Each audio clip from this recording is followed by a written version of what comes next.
अस्सलामुअलैकुम। आज हम बनाएंगे मसालेदार कीमा करेला। बहुत टेस्टी ये डिश बनकर तैयार होती है।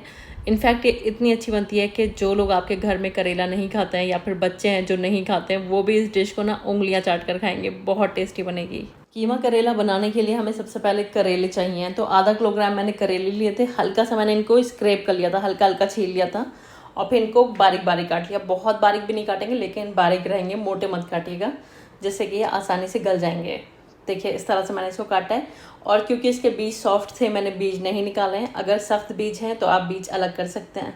अब हमें एक प्रोसेसिंग करनी है जिससे कि इनका कड़वापन कम हो जाएगा। तो इसमें आधा टीस्पून डालेगा हल्दी का पाउडर, 1 टीस्पून नमक और आधे नींबू का रस निचोड़ दीजिएगा और बहुत अच्छे से हाथों से इसको मल दीजिएगा। जिन लोगों को करेले की कड़वाहट पसंद है उनको ये प्रोसेस नहीं करना है, उनको डायरेक्टली बस इनको पतला पतला काटना है और फ्राई करना है। लेकिन जिनको कड़वाहट नहीं पसंद है वो ये प्रोसेस करेंगे। अच्छे से नमक, हल्दी और नींबू का रस इसमें लगाकर इसको 15-20 मिनट के लिए छोड़ दीजिएगा, जिससे कि जो करेले हैं ये पानी छोड़ देंगे और इस पानी को हमें अच्छे से स्क्वीज़ कर लेना है, इसको अच्छे से निचोड़ लेना है। अब जब करेले आप अच्छे से निचोड़ दें तो आपको नल के नीचे ले जाइएगा करेलों को और 3-4 पानी से अच्छे से धो लीजिएगा। इसको अच्छे से धोना ज़रूरी है, इससे करेलों की कड़वाहट कम हो जाएगी और ये जो पानी है इसको आप फेंक सकते हैं। इधर हमें 2 टीस्पून साबुत धनिया, आधा टीस्पून काली मिर्च, 1 टीस्पून ज़ीरा और 1 टीस्पून सौंफ लेनी है। इसको हमें हल्का सा रोस्ट कर लेना है। इन मसालों की खुशबू कीमा करेला में बहुत अच्छी आती है, टेस्ट नेक्स्ट लेवल पर चला जाता है। तो इनको एक पैन में डालेगा और हल्का सा रोस्ट कर लीजिएगा। बस एक खुशबू रिलीज़ होने लगेगी, बस इतनी ही देर रोस्ट करना है, बहुत ज़्यादा रंग मत बदलिएगा। फिर इसको थोड़ा सा ठंडा कर लीजिएगा। जब ये ठंडा हो जाए मिक्सी में डालकर इसको दरदरा पीस लीजिएगा। इसको जो पीसना है ना थोड़ा सा कोर्सली पीसना है, दरदरा पीसना है। तो आप चाहें तो इसको मूसल में भी कूट सकते हैं। दरदरी साइड पर रखना है क्योंकि हमें इसे। अब आधा कप के करीब तेल को गर्म कर लेंगे और जो हमने करेले धो लिए ना अच्छे से उसको फिर से अच्छे से निचोड़ लीजिएगा। पानी नहीं होना चाहिए, एकदम अच्छे से निचोड़े हुए हमें करेले तेल में डालने हैं और मीडियम टू हाई फ्लेम पर इनको फ्राई करेंगे 8 से 10 मिनट के लिए। तकरीबन 8 मिनट तो मैंने इनको फ्राई किया ही था।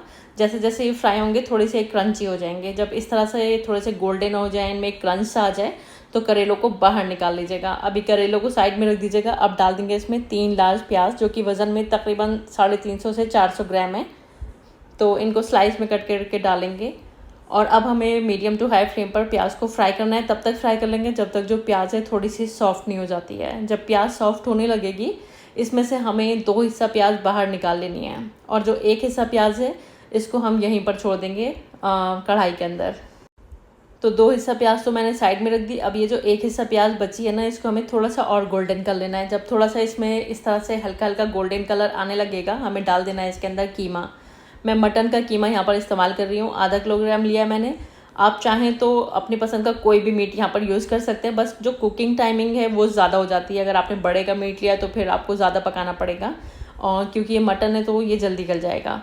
खैर अभी मैंने कीमे को थोड़ा सा फ्राई कर लिया जब तक ये ऑफ वाइट नहीं हो गया। जब इस तरह से थोड़ा सा ऑफ वाइट हो जाए आपका कीमा तब आप डाल दीजिएगा इसमें 1 टेबल स्पून अदरक लहसुन का पेस्ट और 2 से 3 हरी मिर्च डाल दीजिएगा। अब पाउडर मसाले भी हम इसमें डाल देंगे। तो 1 टीस्पून नमक, 1 टीस्पून कश्मीरी लाल मिर्च, 1 टीस्पून धनिया का पाउडर, 1 टीस्पून लाल मिर्च का पाउडर और आधा टीस्पून डाल देंगे इसमें हल्दी का पाउडर। नमक थोड़ा सा एहतियात से डालेंगे क्योंकि हमने करेलों में भी नमक लगाया था। वैसे तो हमने करेले धो लिए हैं लेकिन फिर भी थोड़ा सा सॉल्टीनेस रहती है करेलों में, तो केयरफुली नमक डालिएगा, ज़्यादा मत डालिएगा।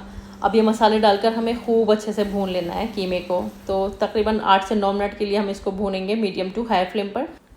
तो यहाँ पर आप देख सकते हैं हमारा कीमा खूब अच्छे से भुन चुका है। अब मैंने इसमें 3 लार्ज टमाटर डाले हैं, तकरीबन 300 से 350 ग्राम ये टमाटर थे। तो अगर लार्ज हैं तो 3 ले लीजिएगा, छोटे हैं तो 4 से 5 लेने हैं। खटास थोड़ी ज़्यादा रखेंगे क्योंकि जब करेले डालेंगे सब कुछ एकदम बराबर हो जाएगा, एडजस्ट हो जाएगा। अब 1 कप इसमें डाल देंगे पानी। तो ये जो हमारे टमाटर है ना पानी के साथ ही सॉफ्ट हो जाएंगे। तो पानी मैंने डाल दिया इसमें 1 कप। अब इसको ढक देंगे और लो फ्लेम पर पकाएंगे तकरीबन 25 से 30 मिनट के लिए। इतना पका लेंगे जो कीमा है अराउंड 90% तो कुक हो जाए, बाकी की कुकिंग करेंगे करेलों के साथ। तो यहाँ पर तकरीबन 25 से 30 मिनट हो चुके थे धीमी आंच पर पकाते हुए और यहाँ पर आप देख सकते हैं टमाटर एकदम मुशी हो गए और कीमा भी खूब अच्छे से गल चुका है। तो इस पॉइंट पर हमें इसमें डाल देनी है जो हमने प्याज फ्राई करके रखी हुई थी, जो हल्की सॉफ्ट करके फ्राई करके हमने रखी थी ना 2 हिस्सा प्याज, वो मैंने इसमें डाल दी। साथ में डाल देंगे इसके अंदर करेले जो कि हमने फ्राई करके रखे हुए थे। खूब अच्छे से इसकी मिक्सिंग करनी है। इसी के साथ साथ जो हमने रोस्ट किया था ना मसाला, ये देखिए इस तरह से दरदरा पीसा है मैंने, दरदरा मसाला भी इसी टाइम पर डाल देना है। तो ये सौंफ, धनिया, काली मिर्च वगैरह था जो कि हमने रोस्ट किया था, उसको मैंने दरदरा पीस लिया, ये मैंने इसमें डाल दिया। खूब अच्छे से हम इसको मिलाएंगे और फिर से इसको ढक देंगे, क्योंकि अब हमने करेला और प्याज डाली है, इसको भी सॉफ्ट करना है। वैसे तो फ्राई होते टाइम ये काफ़ी सॉफ्ट हो चुके हैं, लेकिन इस टाइम पर हमें इसको कीमे के साथ भी पकाना है। तो लो फ्लेम करके तकरीबन पकाएंगे इसको 10 मिनट के लिए। एकदम धीमी आंच पर मैंने इसको 10 मिनट पकाया और यहाँ पर हमारा कीमा करेला बनकर तैयार है। सब कुछ एकदम पक चुका है, करेले भी सॉफ्ट हो गए हैं और एकदम परफेक्टली हमारे जो करेले हैं ना कीमे के साथ बनकर तैयार हैं। तो इस टाइम पर आधा टीस्पून के करीब डाल देंगे इसमें गरम मसाले का पाउडर, साथ में हरी मिर्च और हरा धनिया डाल देंगे। हरी मिर्च का टेस्ट जो है ना कीमे के अंदर बहुत अच्छा आता है। तो वैसे तो मैं सभी रेसिपीज़ में डालना प्रेफर करती हूँ, लेकिन कीमे में डालना मैंडेटरी है, ज़रूर डालिएगा, बहुत अच्छा टेस्ट आता है। और बस इसको मिक्स करेंगे और यहाँ पर हमारा सुपर डिलीशियस, नहायत ही आला किस्म का कीमा करेला बनकर तैयार है। बहुत टेम्पटिंग डिश बनती है ये। जो कि करेले नहीं पसंद करते ना, बहुत से लोगों को करेले पसंद नहीं आते हैं, तो वो भी अगर एक बार इसको खा लेंगे ना तो वो अपना हाथ नहीं रोक पाएंगे, इतना ये टेस्टी बनता है।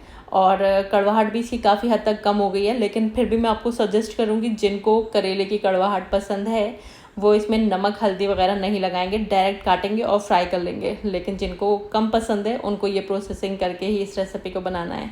और सौंफ धनिया वगैरह का टेस्ट बहुत अच्छा आता है इस डिश में। तो पूरी रेसिपी को बस स्टेप बाय स्टेप फॉलो करिएगा, आउटस्टैंडिंग आपकी डिश बनेगी। रोटी पराठे वगैरह के साथ सर्व करिए, खाकर आपका दिल खुश हो जाएगा। तो ट्राई करके अपनी फीडबैक्स मुझको ज़रूर दीजिएगा, क्योंकि आपको पता है मैं आपकी फीडबैक्स का इंतज़ार करती हूँ। रेसिपी आपने कौन से मुल्क और शहर से देखी ये भी ज़रूर बताइएगा, क्योंकि मुझे अच्छा लगता है आपके बारे में जानकर। और वीडियो पसंद आई है तो इसको लाइक कर दीजिएगा, फैमिली और फ्रेंड्स के साथ शेयर कर दीजिएगा। चैनल पर पहली बार आएँ तो प्लीज़ बिना सब्सक्राइब के मत जाइएगा। वीडियो देखने का बहुत बहुत शुक्रिया। अल्लाह हाफिज़।